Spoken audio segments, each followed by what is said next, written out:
Bon les amis, aujourd'hui je vais vous partager un livre que je suis en train de lire. Et c'est incroyable, hein. Quelques années auparavant, je détestais lire. C'est pas que j'aime lire, mais je sais que à long terme, c'est bon pour moi. Ça m'enrichit au niveau de mon vocabulaire, surtout que je lis en anglais. Et au niveau de mon état d'esprit, ça le nourrit de manière positive à atteindre les objectifs qui sont importants pour moi. Donc c'est une discipline, c'est comme une méditation et il faut la concentration. Aujourd'hui, c'est tellement dur avec les réseaux sociaux de se concentrer sur un livre en noir et blanc, alors que quand vous regardez par exemple le logo Instagram rose, coloré, très attractif, tout a été designé pour capter votre attention au maximum. Quand vous recevez des notifications de vos réseaux sociaux, c'est incroyable comment c'est attirant. Ils ont trop bien compris comment fonctionne l'être humain, le cerveau et les biais cognitifs. Par exemple, votre ami a publié cette story. Donc, qu'est-ce que vous allez faire? Vous allez retourner sur ce réseau. C'est la guerre de l'attention, les amis. Aujourd'hui, je vous fais cette vidéo gratuitement parce que moi, ça me fait plaisir de vous partager ces informations et moi, ça me fait grandir. C'est égoïste. C'est dans un objectif égoïste, forcément. Mais pour vous, peut-être, vous allez percevoir cette vidéo comme un geste généreux. Quand on donne quelque chose à un SDF, c'est pas comment dire, c'est un geste égoïste, c'est pas un geste généreux, parce que c'est comment vous allez vous sentir en donnant cette pièce ou ce billet. Donc vous allez ressentir, vous allez vous sentir bien. Donc c'est en premier abord un geste égoïste. C'est paradoxal, hein. Donc je vais entamer le sujet de cette vidéo par Atomic Habits. C'est un best-seller de James Clear. Franchement, c'est incroyable. C'est incroyable le pouvoir des habitudes. Et quand je le lis, je me dis en fait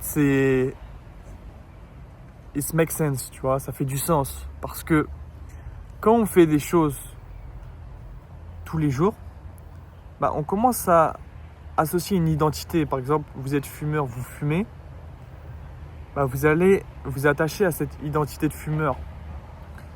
Et c'est plus l'identité que vous avez attachée à cette habitude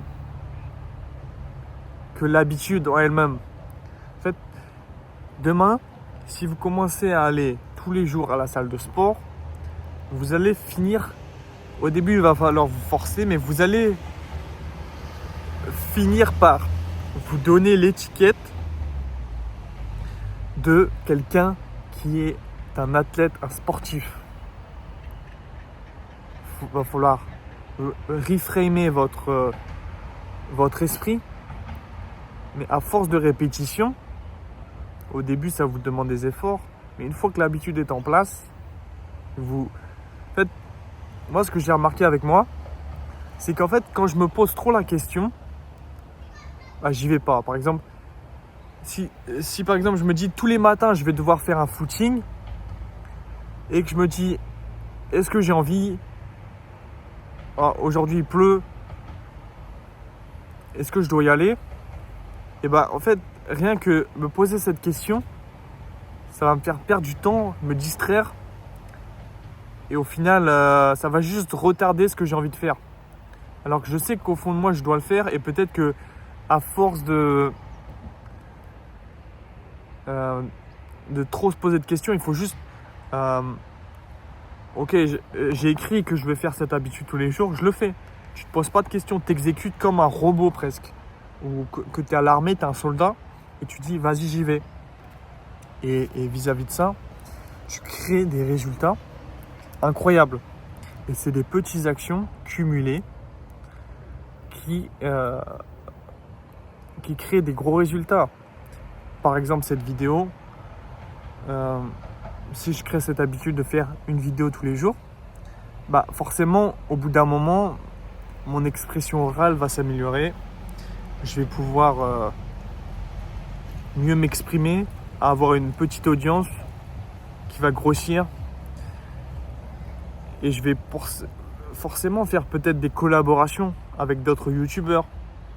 On va faire des formations sur la liberté financière, des formations de valeur. Donc c'est un process. Franchement, c'est intéressant comment tu vois Regarde, c'est marqué à chaque fois que tu commences un entraînement, tu es un athlète.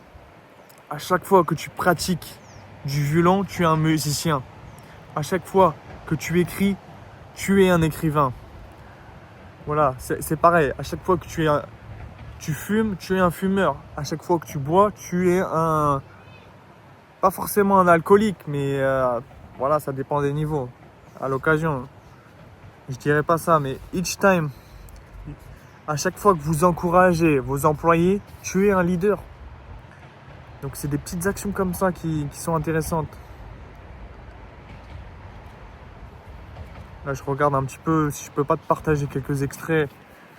Je l'ai pas encore lu en entier, hein. Là, je te fais juste je te lis un peu le sommaire du début, comme ça te donne un peu une idée. Ok, il y a 3 niveaux pour changer.